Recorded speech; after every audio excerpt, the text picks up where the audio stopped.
Hey guys, welcome to my YouTube channel. My name's Alana. If you're new here, I'd like to welcome you to my channel. Please give this video a big thumbs up and subscribe if you want to see more content from me. I create mental health videos and lifestyle vlogs. If you're new to my channel, I'd love for you to join, and I also want to mention that I create sensory boxes and I sell them. So I have 3 different options if you are interested in buying a sensory box, and each option is for different issues. One is more suited for anxiety, for example. One's more suited towards your mood and depression. If you're interested in looking at my boxes, you can go to either my Instagram, which I'll put here, or you can go down below and click the Linktree button and it will take you to my store where you can browse products and buy them. In this video, I'm going to be talking about just some symptoms of psychosis that I've been struggling with lately. So if you've been on my channel before, you will have seen that I got diagnosed with schizoaffective disorder, bipolar type, last year when I went into hospital. Previously to that, I was diagnosed with bipolar 2. This diagnosis changed after I had a year-long psychotic episode where I was experiencing psychosis without a mood episode. I did have mania, hypomania, and depression throughout this period, but the psychosis lasted whether I was in an episode or whether I was not. So that is why my diagnosis got changed. And my medication got changed according to that diagnosis. So I am doing a lot better with it. I posted videos while I was in hospital explaining what was going on. I did it to the best of my ability, but obviously I was experiencing psychosis at the time, so I'm not really sure how clear those videos were or whether they were that good. I haven't looked back at them, so I'm not really sure what I said in any of those videos.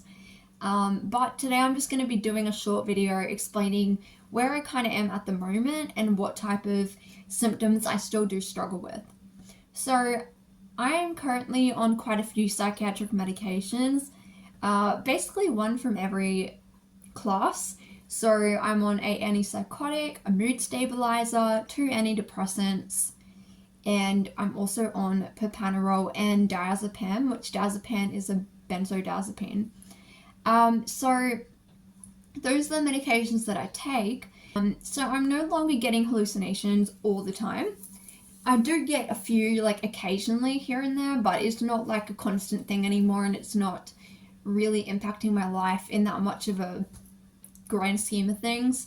So that's drastically improved. I would say out of all the symptoms, the antipsychotic that I am on now, which is quetiapine, I take 700 milligrams every day. That has really gotten rid of majority of the hallucinations. Really worked great for that.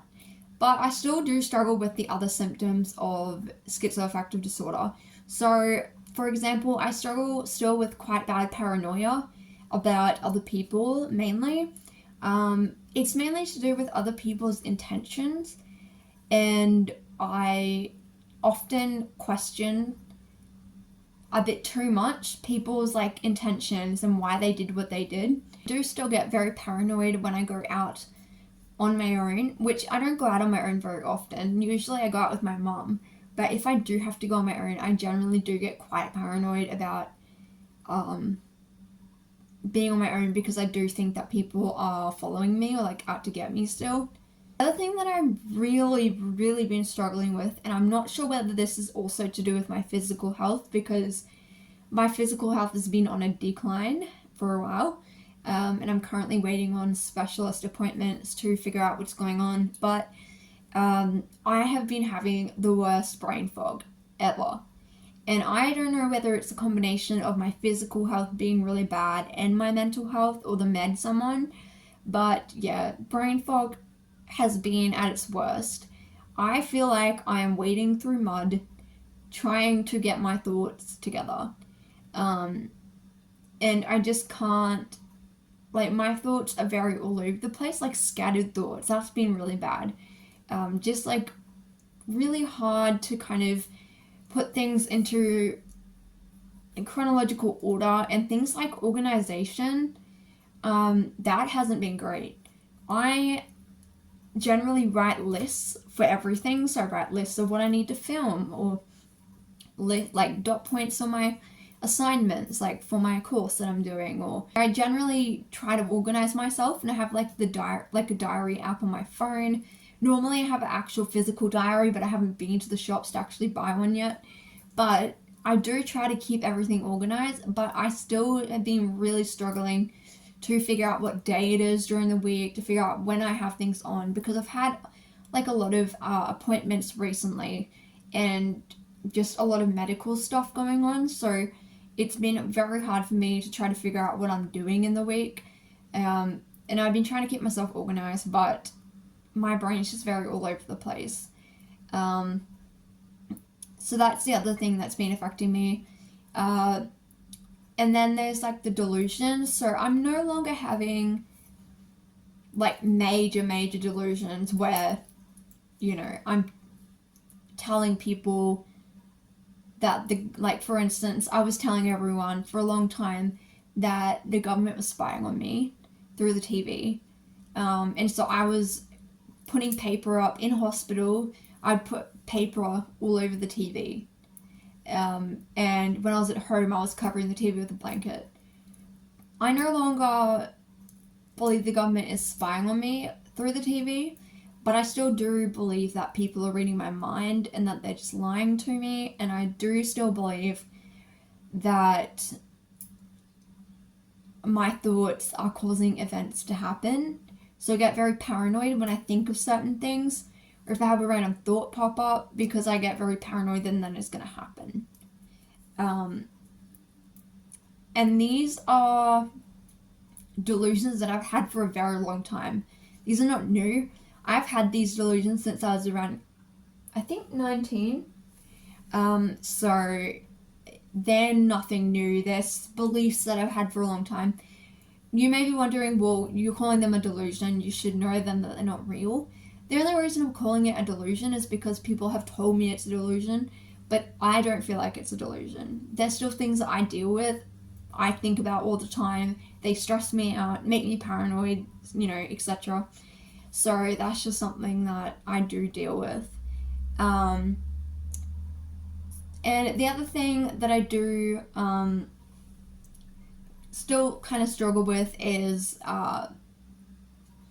believing that people are talking about me behind my back, or like playing a trick on me kind of thing. Like, it's very hard to explain. Like, I always feel quite paranoid about the environment around me and what is going on.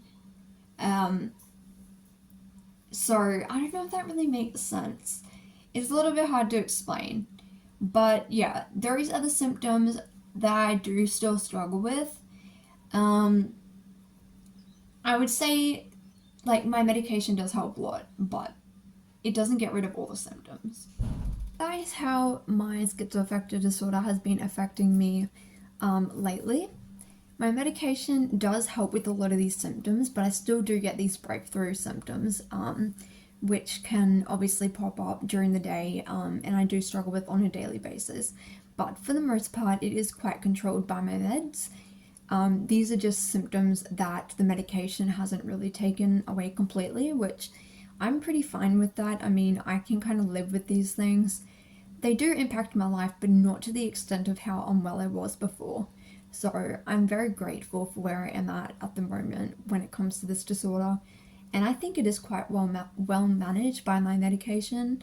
And yeah, I won't be changing my meds anytime soon, since we found the right combination and what works for me. So thank you for watching this video. If you have schizoaffective disorder, comment down below what symptoms you struggle with. And if you have any video suggestions, please leave it down below. Make sure to check out my community tab, because I'll be posting regularly of what videos will be going up. And like I said in my last video, I'll be trying to post 2 videos a week, 1 vlog and 1 sit down informational video. Thank you guys for watching, and I'll see you in my next video.